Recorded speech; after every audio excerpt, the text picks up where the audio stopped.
Selamat datang Pak Safrizal ke satu video ini. Pada kesempatan ini saya akan mempresentasikan topik implementasi AI dalam knowledge management dengan mengambil studi kasus dari salah satu perusahaan teknologi terbesar di dunia yaitu Google dan bagaimana praktik tersebut mendukung strategi bisnis mereka secara global. Baik, jadi di era baru knowledge management ini di era industri 4.0 ini, pengetahuan adalah aset paling berharga yang dimiliki sebuah organisasi. Bukan lagi mesin atau modal finansial, melainkan knowledge yang menentukan siapa yang bertahan dalam persaingan.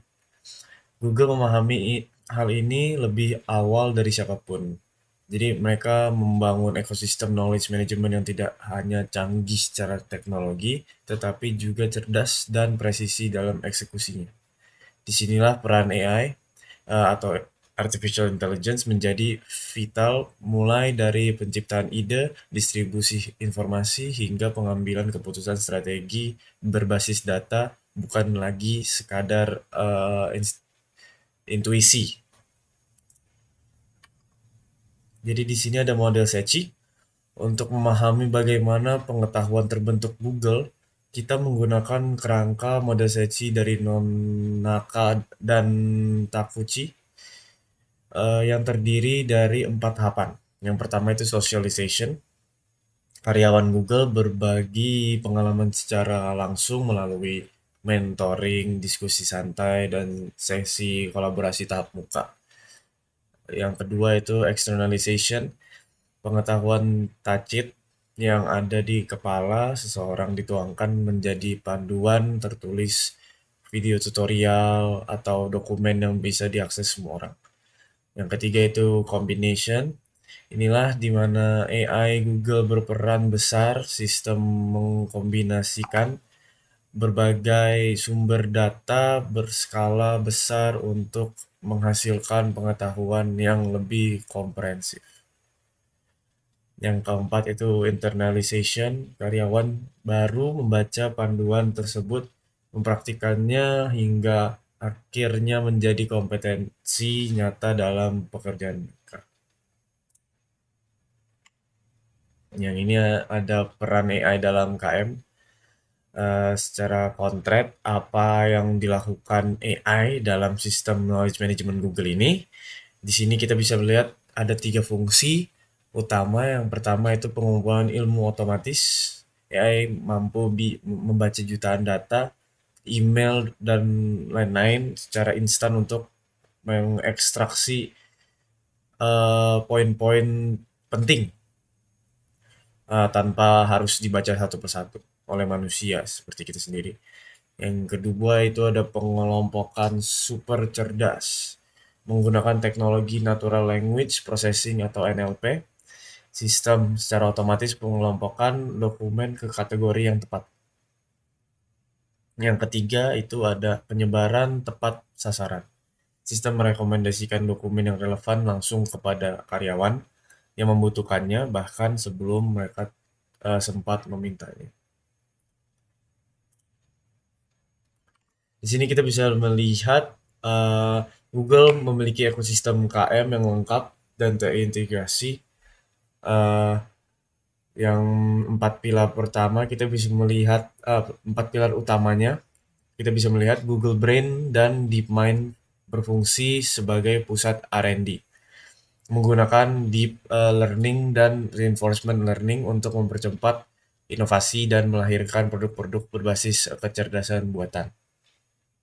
Di bagian People Analytics, mengelola talenta dan dinamika tim menggunakan machine learning dan NLP yang berdampak langsung pada peningkatan retensi karyawan.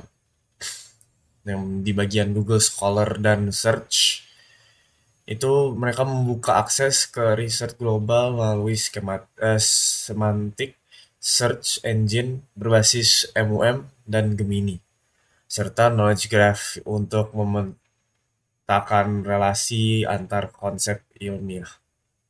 Dan yang terakhir itu Workspace AI dan MoMA platform kolaborasi internal yang mengoptimalkan produktivitas real time secara real time dan bisa mencegah duplikasi pekerjaan antar tim.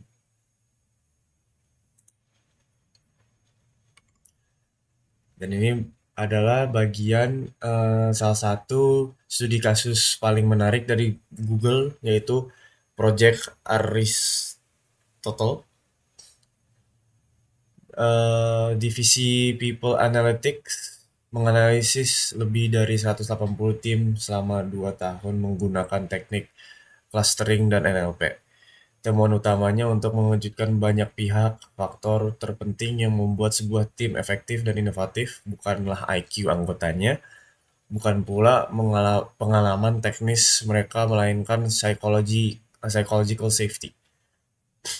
Ini bisa membuktikan bagaimana AI berhasil mengekstrak tacit knowledge, pengetahuan yang sebelumnya harus berupa intuisi, menjadi temuan ilmiah yang bisa diterapkan secara sistematis. Berikut kita bisa lihat di slide keselarasan. Berikut kita bisa lihat di slide keselarasan strategi bisnis, apa yang membuat pendekatan Google luar biasa, yaitu bahwa knowledge management bukan sekedar fungsi IT atau departemen tersendiri, tapi melainkan inti dari seluruh strategi bisnis mereka.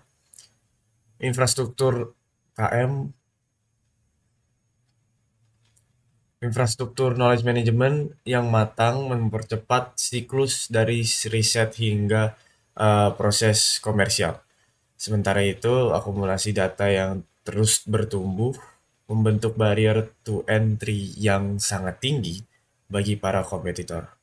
Secara finansial, pengetahuan tentang perilaku penggunaan langsung dioptimalkan oleh sistem Google Ads yang menjadi mesin pendapatan utama perusahaan hingga hari ini.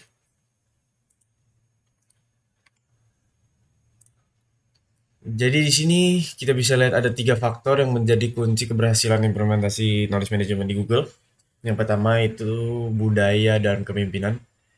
Google memiliki budaya inovasi yang unik seperti 20% project, di mana karyawan dialokasikan waktu untuk mengerjakan proyek di luar tanggung jawab utama mereka. Filosofinya itu 10 kali thinking. Jadi 10 times thinking dari para pemimpin mendorong seluruh organisasi untuk berpikir besar.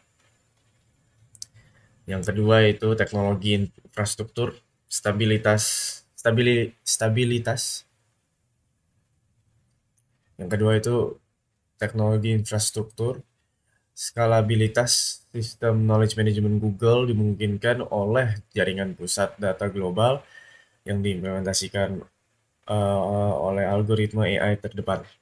Yang ketiga itu SDM dan proses. Google mengelola sumber daya manusianya melalui pelatihan literasi digital yang berkelanjutan dan menstandarisasi proses penciptaan pengetahuan melalui dokumen seperti engineering design documents.